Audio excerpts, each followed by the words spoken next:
In this episode, we are going to be reviewing the film noir The Big Steal from 1949, which was directed by Don Siegal, and it starred Robert Mitchum and Jane Greer.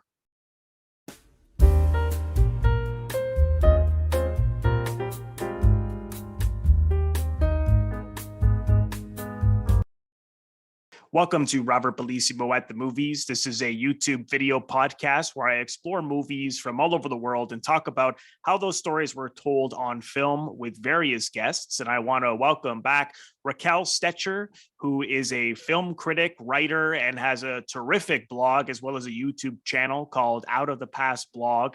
Raquel, welcome back. Thanks so much for doing this. Thanks for having me back. I'm really excited to talk about this movie.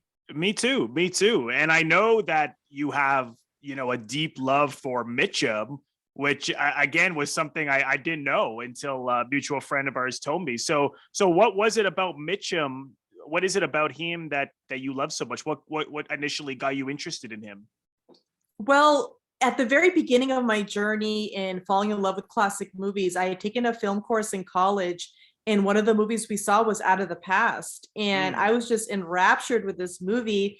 It was dark. It was kind of sexy. It was a little convoluted. I wanted to watch it over and over again. And I was really drawn by the stars, especially Robert Mitchum. And so I saw it. I mean, that was the thing I did back in the day was as soon as I discovered one star and I really liked them, I would just watch as much of their filmography as I could.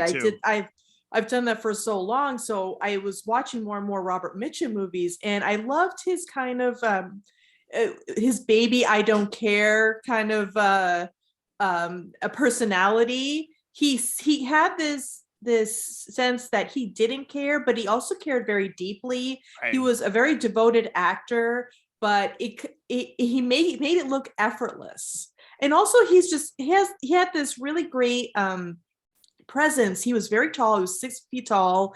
He had this great look, this dimpled chin, wore suits really well, could do good characters and evil characters, played evil really well, like the Night of the Hunter and Cape Fear. He's terrifying in these movies. But then he can also play a good guy, like in Holiday Affair, really well. So he had this range, and he did such a wide variety of films that even if maybe you're not into Westerns or noirs, there's tons of other films that he did. So I like the versatility, his personality and his screen presence. So it's been really fun just, diving into his story and watching his movies. It's interesting because I know people often would say that he was like sleepwalking through his roles and not doing anything, but it's because on the surface he has this like attitude like, oh, I don't care, but it's like everything that you see in his acting is so subtle, but what makes it's so strong at the same time. Like he clearly has strong points of views about whatever he's doing or whatever he's experiencing. Like I never felt that he was just like doing nothing. Like it actually makes him more appealing, like the mystery to sometimes what it is he's feeling when he's somewhat neutral or when he isn't. But I think that's very bold. I mean, as an actor myself, like in order like to go in front of the camera and trust that doing so little is going to be so powerful is really, really hard. I mean, people, as much as I admire actors like Meryl Streep and Daniel Day-Lewis, who are known for like being extremely versatile, where the skill pops out more, I suppose, or it's a little more obvious. But I equally just that nature of just like, okay, like I've done my homework, I'm gonna trust it, and I'm just gonna play the scene out. And he was that kind of an actor. I just thought it was whatever he did was always really, really strong. Oh, that's interesting. I'm glad you mentioned that because he was very natural, but Definitely. He took it very seriously. Just even making films like Ryan's Daughter, he perfected the Irish accent. I still got to see that. And it's not a great film, but It is like very stunning, and he's absolutely awesome in it. The Friends of Eddie Coyle, which is filmed in my hometown in Boston. Oh, right. That's right. Yeah. He studied the Boston accent. He would go around and interview cops and locals and try to perfect it. And when when he does, I mean, a lot of people have butchered the Boston accent, but he does it so well. Yeah. And it seems natural, not forced. So Yeah. I think that naturalness of his acting just kind of comes through, and maybe it does come across like sleepwalking because it doesn't look like he's acting. He's just there. Yeah. Exactly. Yeah. No, he was brilliant that way. And, you know, this film I hadn't seen before, and I was really surprised by it in a good way, because it wasn't what I expected. It's particularly when you see, if you know, out of the past before this, you know, the reteaming of Jane Greer and Mitchum. But before I get into my feelings about it, I was curious because you had mentioned that you've seen it many times. So, you know, what was your initial impression, and has it evolved over the years? Oh, absolutely. I mean, I've always enjoyed this movie. I always thought it was kind of a fun light noir. It is a mix of comedy and these darker elements. You could have a scene where you're laughing out loud, and then another scene where somebody's getting shot down and killed. Yeah. So it alternates between dark and light, kind of like humor. And over the years, I've always enjoyed it. I mean, I'm a Mitchum fan. I do really like Jane Greer. I wish she had more of a career. I would have loved to have seen her in more things. Ramon Novarro, who is one of my favorite actors from the silent and pre-code era. This is one of his final films, and it's so interesting to see him at a later stage in his life. William Bendix is really great in this. I love that it's a Mexican noir, like it's set in Mexico. And also I really like the representation of Latino characters in this film. So all of that kind of made me really enjoy it. The setting, the representation, the cast has been really great. But this last time I watched it, I forgot how funny it was. Yeah. It's like there's some scenes really that funny. are just absolutely hilarious. Some of the fight sequences are funny. The repartee between Greer and Mitchum. Yeah, it's probably the funniest film noir I've ever seen. No, I agree. And, you know, it starts off with that fight between Mitchum and Blake, who is his... William Bendix. Yeah. Yes. William, is it Bendix, his last name? Bendix. Yeah. Bendix. Yeah. I'm less familiar with him. I know his face. As soon as I saw him, I just can't quite place him. Yeah. He was a character actor. He made many, many movies. I think he's best known for playing Babe Ruth. But yeah, he's one of those guys, like, you know him from his face, but you might not know his name.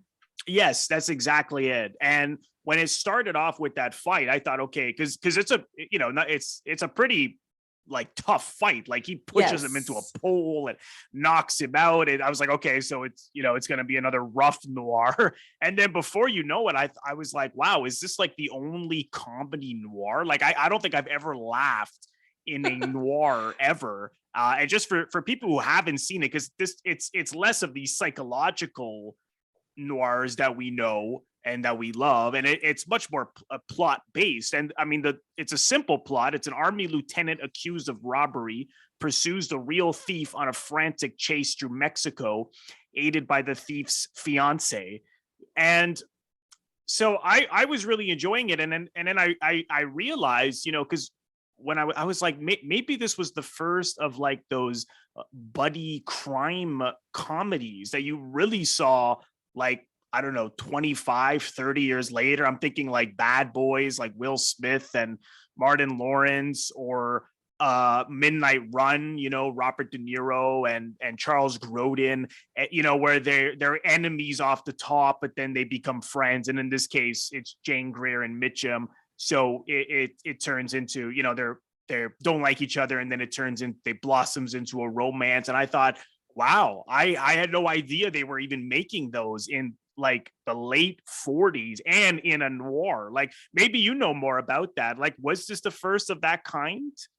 Well, it's interesting. This story, Columbia was going to make it. It was based off of Saturday Evening Post story, and it was supposed to be a vehicle for Chester Morris, but then that didn't happen. So RKO got it, and they were going to make it a very serious film noir. And Don Siegal, the director, saw that as the production continued, that no one was going to take this seriously. So he had the actors do more comedic scenes because he felt like if the audience is going to laugh at this movie, they might as well laugh at it because of the comedy and not laugh at it because it's taking itself too seriously. Right. Which I think was a wise choice because, I mean, Yes. it's a short movie. You have the dark, you have the humor, and they kind of go together very well. So it was almost like a happy accident. Yeah. No, I totally agree. And like I said, those are like so common nowadays. I hadn't seen it in the classic period, and I particularly hadn't seen it between a man and a woman. Like something as recently as like Mr. and Mrs. Smith, not the Hitchcock, the remake, Angelina Jolie and Brad Pitt. So that really surprised me, and it was amazing how well it was done. And you're right in terms of I had never seen Mitchum really be funny, and he brings that same simplicity to how he approached, drama and serious roles. Like, he's not trying to be funny. And as an actor myself, I know sometimes when you're in a comedy, sometimes the impulse is to push it and really bring the comedy out. But him and Jane Greer, actually, both of them were just really simple. They were reacting off each other. I really like how Mitchum often would act as if he understood Spanish, but he was like, and then he would say, yeah, and then immediately be like, what did he say? And, Jane Greer always knew exactly what everyone was saying because her Spanish was better. I just thought it was so great. And I like how they were able to slip past a couple of more of the sexual themes, because, Jane Greer falls for this guy who's somehow gotten $2,000 off of her. So, her stake in chasing him is to get $2,000 back. And, Mitchum asks her about that. And she goes, well, it was for a kiss. And then he says, oh, is that all it was? And then she just and I thought, oh, so in other words, like, obviously this guy was like, he was like the femme fatale in a sense. Like he was like the seducer or was able to, sweep her off her feet. And she, just was perhaps like very attracted to him. I don't know if that was something that you found as well. Oh yeah, now that you say that, he's kind of the homme fatale. Yeah, it's not very common in film noir. Like, they won't believe me. That's an example of an homme fatale. Yes, or Born to Kill has that as well. And so, yeah, like there are some sexual elements that, are toned down. There's that final scene where they're sitting on the bench together, and they're contemplating their romance, and a bunch of kids walk by, a family with like a lot of kids, and the insinuation is that they're going to get married and have children. There's a lot of that discussion, but it's there, but it's toned down. And I did read that the censors kind of hated this movie, so a lot of changes were made. But what's interesting about the era of the Hays Code is that censorship forced screenwriters and directors to be a little tricky with some scenes to get the message across without getting in trouble with the censors. So that's kind of the fun, is picking up those elements. Yeah, and I imagine at that time maybe the audiences would be able to pick up on them easily, a little easier than nowadays from a 21st century point of view when everything is really upfront. Mm-hmm. But back then, I wonder if audiences probably were able to read between the lines more, because it was never explicit. So I suppose as you and I are both classic film, such classic film fans, that we can pick up on them because we know the period, we know what they did, we know how they censored everything. But that was something I thought was really interesting. And another aspect of the Jane Greer's character, I was talking yesterday, I was reviewing Casablanca with a guest, and one thing that stood out to me was Ilsa, at a certain point, she turns to the men to solve the problem, the problems in the story. And Reese Witherspoon, I was hearing her in an interview once, and I think generally she has a point, but I don't think that was always necessarily the case. But she was saying, so often when you watch older movies, every single movie, a woman will say, what do we do? Like, solve the problem. I don't know what to do. As if, women don't have their own agency. But I thought, in this film, Jane Greer is the one who's like smarter. She's more capable. She's can think faster on her feet than Mitchum could. She knew Spanish better. So there was that one scene where they're stuck on the bridge and they didn't know how to get through, and they were on the run. And she's the one who very quickly comes up with that story that they're married and their father is after her, because that's one of the best scenes. And she was the one who sort of really was, they worked together, but I actually thought she was much more capable and thought on her feet much faster. Even that scene where they're in the hotel and Mitchum like gives up at a certain point, like his commanding officer is outside waiting for him, and he's like, and then she's the one who then, thinks of another way out and fools him outside so they can sneak away. What do you think of? I was curious what you thought in general of like what, Reese Witherspoon's response, but then, often when I look back, particularly with this podcast, I often sometimes do see like where the women are very, very strong, very, very, capable.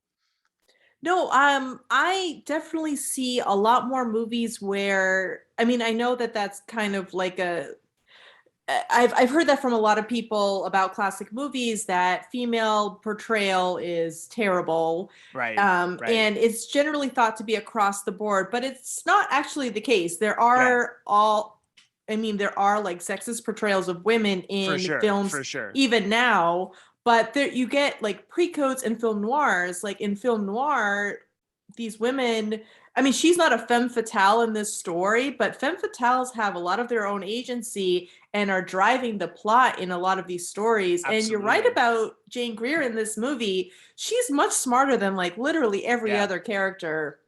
And she's the one who's really helping Mitchum get to where he's going, because like you said, she speaks better Spanish and she can be that bridge between the two communities, essentially the tourists and the locals.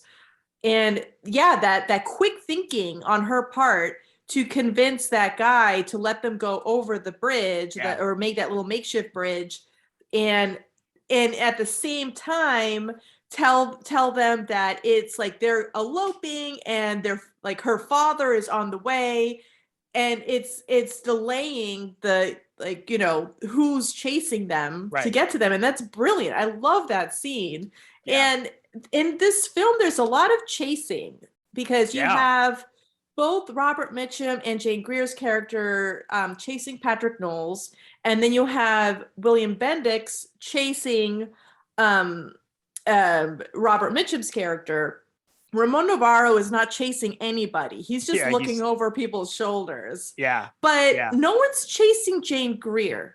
Like, she's the one chasing. Yeah, that's true. She's not, she's in trouble because of her association with Mitchum, Mitchum's character, but she's not being chased. She's doing the chasing, which I think is a very interesting element.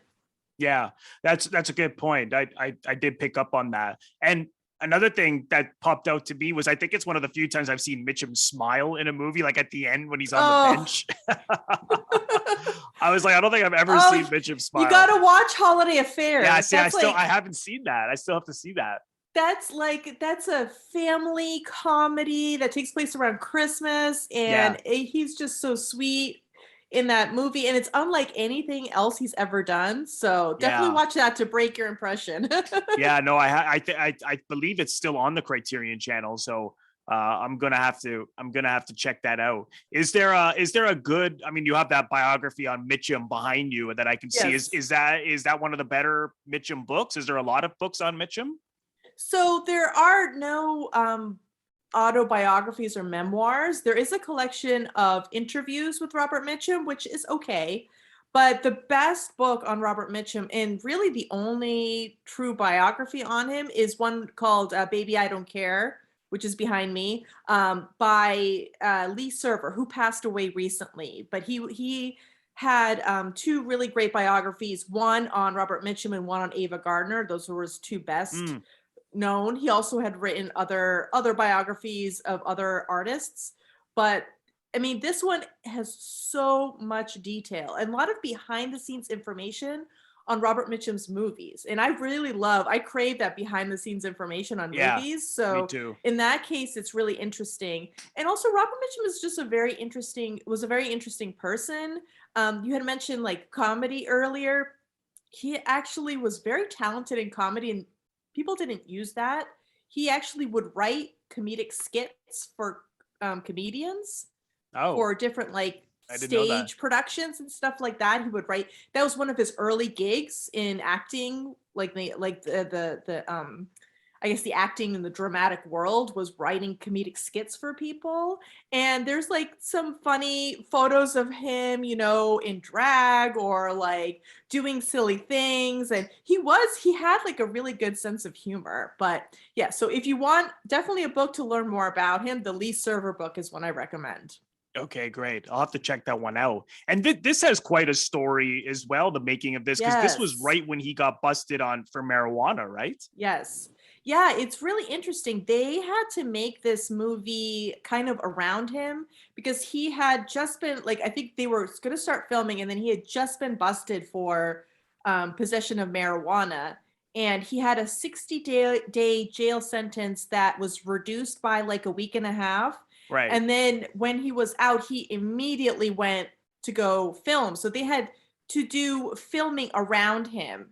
And William Bendix was being loaned out by Hal Roach Studios. So they had him for a limited time. So there's some scenes where William Bendix had to take Robert Mitchum's character out of the scenes in order just to have William Bendix in it. So I thought that was interesting.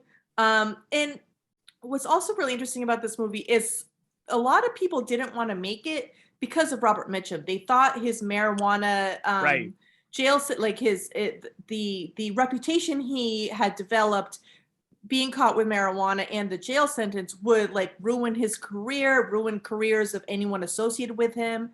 Elizabeth Scott was supposed to be in the Jane Greer role. And from what I understand, either she bailed or Hal Wallace took her out of the movie because she was being loaned out. I thought it was interesting. Like Patrick Knowles was a freelancer, so he could do this and it wouldn't really hurt his career. Ramon Novarro was mostly retired at this point from film acting. So the fact that he's in the movie, he didn't really have anything to lose. Right. And then Howard Hughes, who owned RKO at the time, he just acquired it, was in complete control of Jane Greer's career. So he didn't want to throw in Jane Russell, who was his big star he was protecting, but he was very mad at Jane Greer because Jane Greer got married and he didn't like that. So he threw her in this movie thinking that if it ruins her career, who cares? But it didn't ruin anyone's career, and Robert Mitchum's career was completely not affected by this at all. He went on to have like an amazing career afterwards. Right.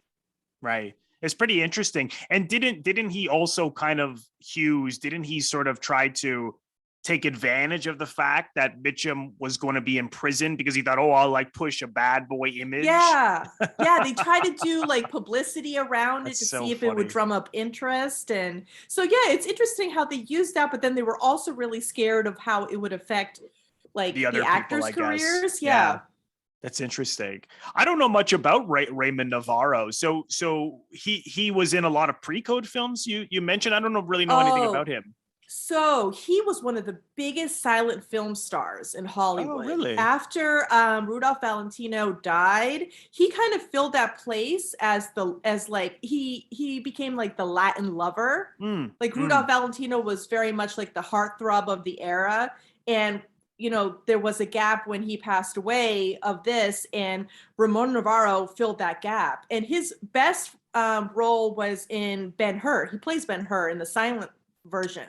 Okay. Right. And so he was a megastar in the 1920s, and then he transitioned. Well, he was born in Mexico, and he transitioned well into talkies, even with his accent. But he just played in pre-code era. He played a lot of like exotic types, and eventually, I think MGM didn't want to renew his contract, so he just kind of moved on to other things. But like around the time he made The Big Steal, he made like a couple Hollywood movies, and then that's it. This is one of his final films. Okay, so I didn't know that, but he was funny. Like, I love that scene when he's just kind of enjoying everything around him, like that little Yes. example he uses about the mice. You know, like, well, they're, and he kept saying, like, he kept getting the words wrong. Like, it was funny. Yes. It was To funny play how with Mitchum couldn't understand the Spanish very well, and he was also had a hard time understanding the English, and his partner was trying to help him as he would look to him for, you know, translation sometimes. But I love that. So if you follow all the mice, they'll bring you to the big mouse. It was something like that. I'm paraphrasing. No, his Or character follow is the so fun. mouse and it brings you to the mice. Sorry, that was it. I love the play on words and how he's so like his character's so interested in learning English and kind Yeah. of fumbling along the way. And he's like, this is a very cheeky character. He's not a threat at all. He's not chasing anybody. He's really like an instigator. He just kind of Totally is amused by these Americans. It kind of plays with them a little bit. And he adds a humorous element to the story, which is interesting because he's an inspector general. So he could be like kind of a really strong, dark character in this, but he's not. He's like the total opposite. Yeah. I know, because they keep like hoping he's gonna help and stuff, and he's just kind of he's just enjoying everything, which I thought was really, really funny. But it's a really, again, a wonderful film, which surprised me because, like I said, I haven't seen any, you know, noir comedies, so this may be one of the only ones, or the only one. And you know what's interesting too is this film is not very noir. It's missing a lot of noir elements. Like, that's true. There's no anti-hero, there's no femme fatale. The characters, it's pretty clear who's good and who's evil. Yeah. There's one character who changes, you know, a bit, but it goes from like evil to another form of evil, you know, like it's pretty clear. There's none of that, like, you know, skewed angles or stark lighting. It's not urban. It's in the middle of like the Mexican desert and farmland. And the plot is kind of forgettable, but it's also like pretty straightforward. Yeah, too. it like, is. I always forget what the characters are doing in this movie. But it's almost like just besides the point. It just gives the characters a reason to like move forward. But what the film noir elements that I picked out were like the kind of a cynical tone to it, duplicitous characters, and the dialogue. Like, for Mitchum and Greer's dialogue to each other is just perfection. For sure. And I imagine the theme of betrayal as well, but not so much with Greer. Well, actually, Greer and her fiance, you know, he betrays her. He betrays Mitchum in the army. And then, of course, Mitchum's superior, Blake, you know, of course, at the end, we find he's in cahoots with this whole steal. So, but yeah, it sort of flips. It's a genre bender more than anything. Yeah. So, I've heard it called Fiesta Noir and Screwball Comedy Noir, and I feel like it's both of those. Yeah, no, definitely. Is there anything that you're reading now or that you've read this year that you'd recommend, or just lately in general? Any good books? Yeah, I've been reading a lot. I read a book about the silent film star Nazimova. That was interesting. I reviewed that for the Patreon I'm part of. I just read a book on Doris Day. Her 100th birthday is coming up.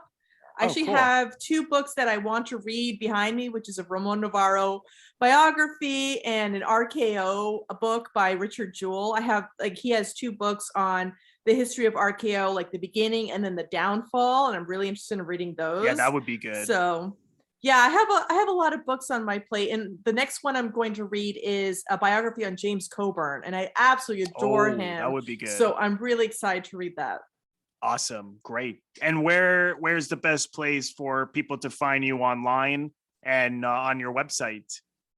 So if you love classic movies, you can find me at outofthepastblog.com. That's my website, and I also have a YouTube channel, just youtube.com/outofthepastblog.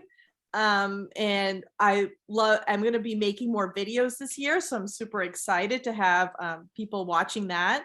And if you like new movies, I'm at kelmovies.com, where I review all sorts of like indies and international films. And on Twitter, I'm at Raquel Stetcher, and I love to talk movies on there. Awesome. Great.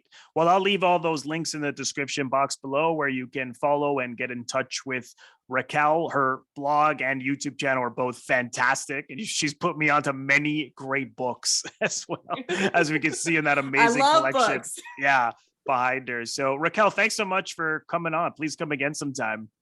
Thank you. Definitely. Thank you so much, everyone, for watching. I want to thank all of my members on Patreon. If you are interested in becoming a member of my Patreon, head over to patreon.com/Robert Bellissimo at the movies.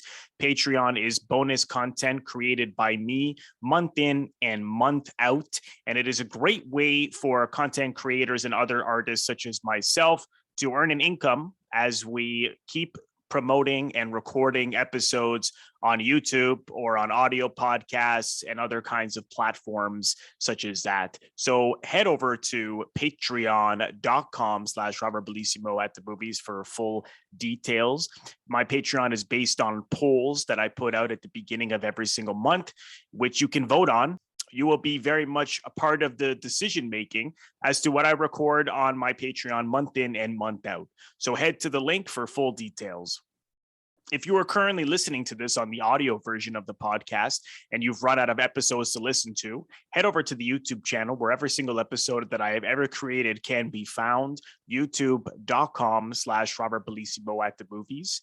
And lastly, if this is your first time here, please consider subscribing to my channel by pressing the Robert Bellissimo at the movies logo. You will see it floating above my head right here in the corner to your top left. Just click on that and then click the bell in order to get a notification every time I release one of my new videos or when I go live. Thank you so much, everyone. I will see you in the next episode.